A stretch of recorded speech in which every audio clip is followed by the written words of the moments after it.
আমি তো 2004 সালে সিপিএম এর সঙ্গে লড়তে গিয়ে হেরেছিলাম। আমি তো মাঠ ছেড়ে যাইনি, আমাকে তো লোক ভোট দিয়েছিল। আমি তাদের সঙ্গে ছিলাম বলেই তো আমি 2009 1,73,000 ভোট দিয়েছি। আমি তাদের সঙ্গে ছিলাম বলেই তো 2014-তে আমি 2.5 লক্ষ ভোট দিয়েছি। তুমি 1,08,000 ভোট নিয়ে গেছো, 5 বছর তোমার দেখা নাই রে, তোমার দেখা নাই। ভোটের সময় তুমি শীতে যেমন আলিপুর চিড়িয়াখানায় পাখি আসে উঠতে উঠতে উঠতে, পরিযায়ীর মতো এলে কি তুমি করবে কেউ? 2008 থেকে শহীদ তর্পণ দিবস তিনি পালন করেন। আগামী দিনে প্রকৃত পরিবর্তন এলে নন্দীগ্রামের মানুষ খুশি হবেন। 1,08,000 ভোট পেয়েছেন মমতা বন্দ্যোপাধ্যায়, কিন্তু তারপরও একদিনের জন্যও মুখ্যমন্ত্রী নন্দীগ্রামে আসেননি। কি বললেন শুভেন্দু অধিকারী, দেখুন। আমরা 2008 সাল থেকে এই দিনটি উদযাপন করি অনেক বাধা বিপত্তির মধ্য দিয়ে আমরা শুরু করেছিলাম। আগামী দিনে নিশ্চয়ই যে কথা দেবাশিস ভাই বলছিল প্রকৃত পরিবর্তন, সেই প্রকৃত পরিবর্তন এলে এই পরিবারগুলি সামগ্রিকভাবে এলাকার মানুষ তারা শান্তি পাবে, তারা খুশি হবে। এই আন্দোলনে সবচেয়ে বড় বেনিফিশিয়ারির নাম কি? সবচেয়ে বড় বেনিফিশিয়ারির নাম হলো এই রাজ্যের মুখ্যমন্ত্রী মমতা বন্দ্যোপাধ্যায়। সবচেয়ে বড় বেনিফিশিয়ারি। আপনি যদি নিজের দলের মুখ্যমন্ত্রী হতেন, আপনার জনপ্রিয়তা হতেন, তাহলে 2001 সালে আপনি মুখ্যমন্ত্রী হতেন।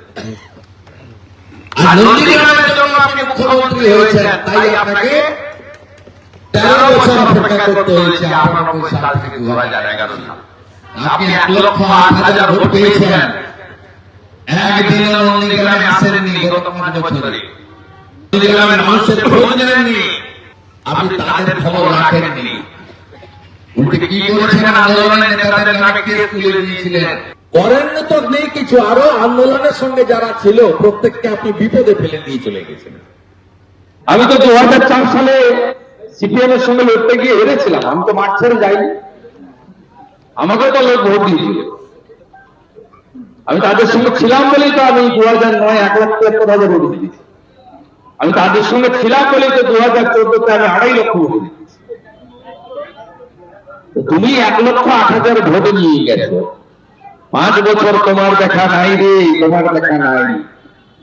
ভোটের সময় তুমি শীতে যেমন আলিপুর চিড়িয়াখানায় পাখি আসে উঠতে উঠতে উঠতে, পরিযায়ীর মতো এলে কি তুমি করবে কেউ? বাংলার রাজনীতির ইতিহাসে সবথেকে সুবিধাবাদী এবং তার সঙ্গে সঙ্গে বিশ্বাসঘাতক কোন রাজনীতিবিদ যদি দেখা যায় তাহলে তার নাম শুভেন্দু অধিকারী। শুভেন্দু অধিকারী রাজনৈতিক জীবনে সবথেকে বেশি সুবিধাবাদী ভাবে সুবিধে নিয়েছে মমতা বন্দ্যোপাধ্যায়ের কাছ থেকে। মমতা বন্দ্যোপাধ্যায় শুধু তো নন্দীগ্রাম বলে নয়, সারা বাংলায় লড়াইয়ের ইতিহাস। আপনাদের জানিয়ে রাখি, আজকে 7ই জানুয়ারি আজকে নেতাই দিবস। নেতাই দিবস মানে নেতায়ের সেই যে হিংসা হয়েছিল, 9 জন মারা গিয়েছিলেন হারমাদদের গুলিতে, সেই নেতাই দিবস আজকে। মমতা বন্দ্যোপাধ্যায় সেইটা প্রতিরোধ করেছিলেন। সারা বাংলায় প্রতিরোধের ইতিহাস হচ্ছে মমতা বন্দ্যোপাধ্যায়, আর সেই মমতা বন্দ্যোপাধ্যায়ের আশীর্বাদ নিয়ে ফুলের তার ইতিহাস হচ্ছে শুভেন্দু অধিকারীর। নন্দীগ্রাম দিবসের শহীদ স্মরণ কর্মসূচি থেকে মমতা বন্দ্যোপাধ্যায়কে সবথেকে বড় সুবিধাভোগী, ভোট পাখি বলে যখন আক্রমণ জানাচ্ছেন বিরোধী দলনেতা শুভেন্দু অধিকারী, তখন পাল্টা আজকে তৃণমূল কংগ্রেসের কর্মসূচির মঞ্চে উপস্থিত ছিলেন তৃণমূল মুখপাত্র রিজু দত্ত। তিনি বলছেন নন্দীগ্রামের মানুষকে শুভেন্দু অধিকারী বোকা বানিয়েছেন, তার হাত থেকে এখন মুক্তি পেতে চান এখানকার মানুষ। দেখুন, নন্দীগ্রামের মানুষকে বোকা বানিয়ে এক বাটপার লোডশেডিং করে এই শহীদ যারা নিজেদের আত্মবলিদান দিয়েছেন নন্দীগ্রামের মাটির জন্য, তাদের লাশের ওপর দাঁড়িয়ে এখন বিধায়ক হয়েছে, বিরোধী দলনেতা হয়েছে। নন্দীগ্রামের মানুষ 5 বছর ধরে খুব ভুগেছে, খুব কষ্টে আছে। তাদের মনের কথাটা আমি শুধু স্টেজে বলেছি। নন্দীগ্রামের মানুষ চাইছে যাতে নন্দীগ্রাম পাপ মুক্ত হয়, আর সে পাপের নাম শুভেন্দু অধিকারী। নন্দীগ্রামের মানুষ চাইছে যাতে নন্দীগ্রাম আবার স্বাধীন হয়, যেভাবে বাংলা স্বাধীন হয়েছে। আর আগামী 2026-এর যে বিধানসভা 3 মাস বাদে হবে, সেই বিধানসভায় আমি আপনাকে দায়িত্ব নিয়ে বলছি, নন্দীগ্রামের মানুষ প্রতিজ্ঞাবদ্ধ যে তারা এই বাটপারকে ছুঁড়ে ফেলে দেবে।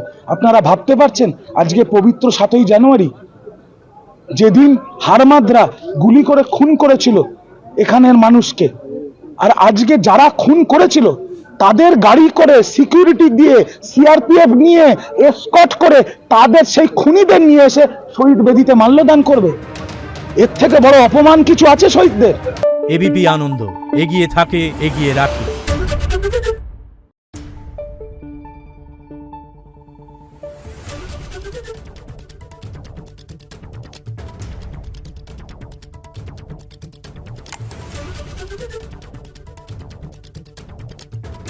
Thank you.